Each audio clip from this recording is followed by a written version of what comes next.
We read through court documents that show the man who hit 2 children and then drove off blamed the kids for the accident when he was questioned by police. LaStevie Howard's SUV was caught in this red light camera video leaving the scene at Clark Street and Silver Star Road. And as Channel 9's Carla Ray found out, he was going at least 23 miles an hour when he hit the children who were on the sidewalk.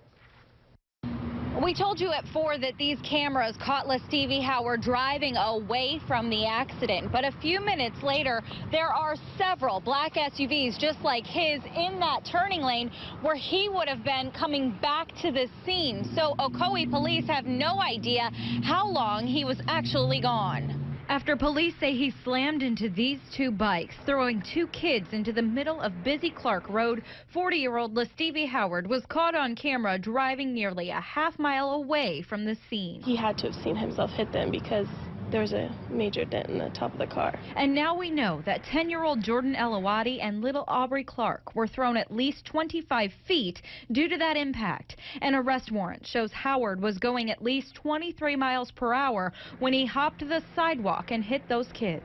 He just looked kind of like scared of what was going to happen. Kelsey Hayes saw the man's SUV on the sidewalk, but court records show he told police the children ran across the road in front of him. And you can imagine him looking back at Aubrey in the middle of the road. And then they say they saw the wheels cut in the opposite direction, and then he drove away. We drove the same path today and counted at least 6 opportunities to turn around or do a U-turn to immediately come back to the scene. He didn't choose to do any one of them. By the time he came back, Aubrey Clark was in critical condition, and 2 weeks later, that's how she remains.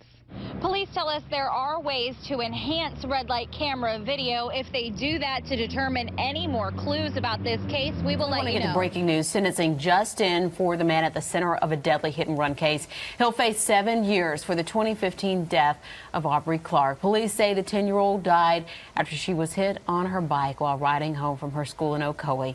News 6 reporter Amanda Castro just stepped outside the courtroom on this. And what did LaStevie Howard have to say, Amanda?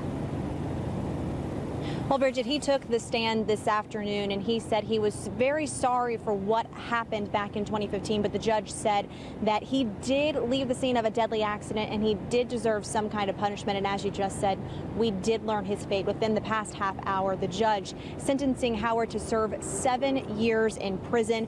His family visibly upset when they learned of the court's decision. Now, the family of Aubrey Clark was calling for justice after Ocoee police say Howard hit their 10-year-old daughter back in January of 2015 and left the scene. She then died in the hospital after she was on life support for a couple of weeks. Now, Howard did plead guilty last month to leaving the scene of a death and with a serious bodily injury. He told the Clark family today in court that he's been waiting for this day and this opportunity for him to talk to Aubrey's family since the accident. But I am a remorseful man. I can't imagine what you're going through, Mr. Danny.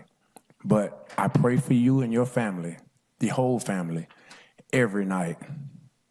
It don't go by one time that I don't think about what happened on this day. Howard was handcuffed and walked out of the courtroom, going to jail again to serve 7 years in prison. Now, we did speak to Aubrey's father after the court's decision. We'll have more from him and his reaction to today's hearing coming up later at 5.